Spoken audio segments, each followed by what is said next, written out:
തമിഴ്നാട്ടിലെ മയിലാടുതുറയിൽ തിരുവെങ്കാട് എന്ന ഗ്രാമത്തിൽ സ്ഥിതി ചെയ്യുന്ന അരുൾമിகு ശ്വേതാരണ്യേശ്വരർ ക്ഷേത്രം. ശിവഭഗവാൻ ശ്വേതാരണ്യേശ്വരരും പത്നിയായ പാർവതീദേവി ബ്രഹ്മവിദ്യാംബികയുമായി കുടികൊള്ളുന്ന ഈ ക്ഷേത്രത്തിൽ ബുധഗ്രഹത്തിൻ്റെ സാന്നിധ്യമുണ്ട്. തമിഴ്നാട്ടിലെ നവഗ്രഹ ക്ഷേത്രങ്ങളിൽ ബുധൻ സ്ഥലം എന്നറിയപ്പെടുന്ന ഇവിടെ വെച്ചാണത്രേ ചന്ദ്രൻ്റെയും താരയുടെയും പുത്രനായ ബുധന് തൻ്റെ തപസ്സിനൊടുവിൽ ശ്വേതാരണ്യേശ്വരർ നവഗ്രഹ പദവി നൽകി അനുഗ്രഹിച്ചത്.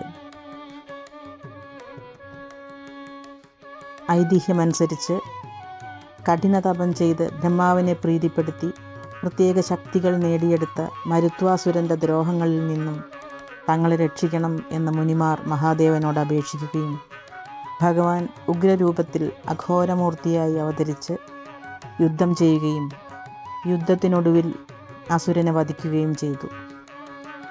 തിരുവെങ്കാട് ക്ഷേത്രം ഇവിടെയാണ് സ്ഥിതി ചെയ്യുന്നത് എന്ന് പറയുന്നു. ആദി ചിദംബരം, ശ്വേതാരണ്യം എന്നെല്ലാം അറിയപ്പെടുന്ന ഈ സ്ഥലത്ത് ഇന്ദ്രൻ, ബുധൻ, സൂര്യൻ, ചന്ദ്രൻ എന്നീ ദേവന്മാരെല്ലാം ശ്വേതാരണ്യേശ്വരരെ ആരാധിച്ചിട്ടുണ്ടത്രേ. ബ്രഹ്മവിദ്യാംബികയായ ശ്രീ പാർവതിയിൽ നിന്ന് തപസ്സു ചെയ്ത് ബ്രഹ്മാവ് ജ്ഞാനത്തെ നേടിയെടുത്തതായും പറയുന്നുണ്ട്.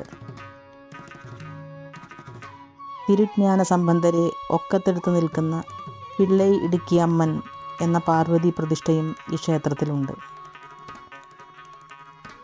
ബ്രഹ്മവിദ്യാംബികയ്ക്കരികിലാണ് ബുധൻ സന്നിധി.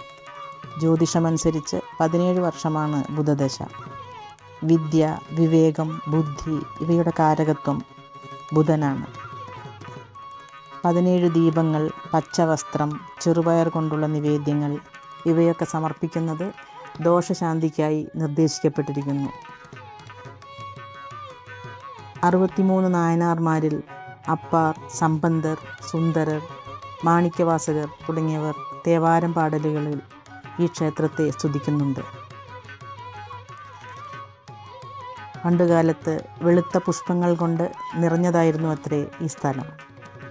ഈ ക്ഷേത്രം പ്രണവശക്തി പീഠമായിട്ടാണ് കണക്കാക്കുന്നത്. ഇവിടുത്തെ രുദ്രപാദ ദർശനം പാപഹരം എന്ന് വിശ്വസിക്കപ്പെടുന്നു.